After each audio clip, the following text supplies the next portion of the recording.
itsinda ry'abaramyi Healing Worship Team mukunda mu ndirimbo nguwe neza Calvary manicyo wavuze njishimiye kuzifatanya namwe ku munsi wa Noheli mu gitaramo cyiswe Christmas Celebration Live Concert rizafatanya na Anam Ministries, Gisubizo Ministries, Bosco Nshuti, Prosper Nkomezi, Pastor Aroni Ruhimbya ku itariki ya 25 Ukuboza 2019 muri Dove Hotel aho amarembo azafungurwa saa 9 igitaramo kigatangira saa 10 zuzuye z'umugoroba.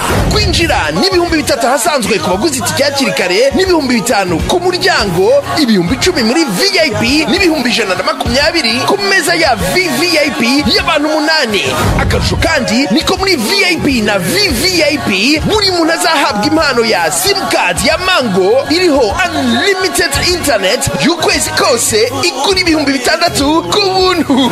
Kundi bisobanuro hamagara nimero zikurikira ku nkunga ya Mango Telecom.